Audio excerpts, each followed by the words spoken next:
নমস্কার জানাই সবাইকে। আমাদের ওয়েস্ট বেঙ্গলে যে ভালো ডাক্তার নেই এমনটা কিন্তু নয়। তাতে বাঁকুড়া, পুরুলিয়া, বর্ধমান যেখানেই বলুন খুব ভালো কোয়ালিফিকেশান মানে আছে, এরকম ভালো ডাক্তার আছে। সমস্যা হচ্ছে জানেন, এখন ধীরে ধীরে মানুষের মানসিকতাগুলো এমন জায়গায় চলে যাচ্ছে, বিশেষ করে যারা ডাক্তারি প্রফেশনে আছেন, ওরা পেশেন্টদেরকে না পেশেন্ট কম মনে করে, একটা ব্যবসার মানে মাধ্যম মনে করে। বলতে পারেন এখান থেকে যতটা উনি আর্নিং করতে পারবেন চেষ্টা করেন যাতে ওই টাকাটা আর্নিং করতে পারেন। সবাই যে মানবিকতাহীন ডাক্তার আমি এমনটা বলছি না, কিন্তু বেশিরভাগ ডাক্তারকে আমি দেখেছি চেষ্টা করেন যাতে মেডিসিনে রোগটা কমে যাবে, কিন্তু আবার কিছুদিন পর সে রোগটা আবার একটু বেশি মাথাচাড়া দিয়ে ওঠে।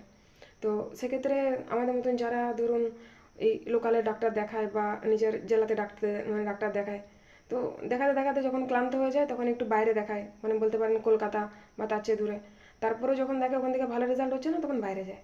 আমরা অ্যাট ফার্স্ট বাইরে কখনো যাই না, তার কারণ যদি এখানে আমাদের ভালো ট্রিটমেন্ট হয় আমরা বাইরে কেন যাব, কখনোই যাব না।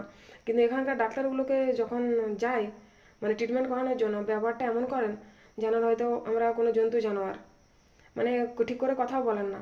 এবার ধরুন যারা একটু গ্রাম্য এলাকা থেকে এসছেন তারা তো ঠিক আছে, যা হয় বলে, কিন্তু যারা আমাদের মতন একটু পড়াশোনা করেছেন, একটু সম্মান জ্ঞান আছে, তাদের কিন্তু মাথা গরম হয়ে যায়। এরকম একটা ঘটনা যখন আমার সাথে হয়েছিল, আমি কিন্তু ডাক্তারের হাত থেকে প্রেসক্রিপশনটা কাটার পর উনি কিন্তু মানে কি বলবেন, ওখানে সিভিক বা ভলেন্টিয়ার ওনাদেরকে ডেকেছিলেন। তো আমি ওনাদেরকে বললাম যে আপনারা কাজ করুন, এখানে কমপ্লেন নাম্বারটা আমাকে দিন, আমি ওনার সাথে একটু কথা বলবো, আপনাদের এখানে যিনি সুপার রয়েছেন ওনাকে বিষয়টা একটু জানানোর প্রয়োজন আছে। তার কারণ ডক্টর যদি আমার কথাগুলো না শোনেন, আমার প্রেসক্রিপশনটা যদি উনি লিখে দেন, আমার ট্রিটমেন্টটা ভুল হবে। আর ম্যাডাম যেহেতু আমাকে বলেছিলেন, আমি ছেলেদের লাইনে দাঁড়িয়ে আমি ওনার রুমে ঢুকেছিলাম, তো ম্যাডামকে বলেছিলাম যে এখানে তো ছেলেদের লাইনটা বড়, মেয়ে মানে মেয়ে ফিমেল কেউ থাকেনি।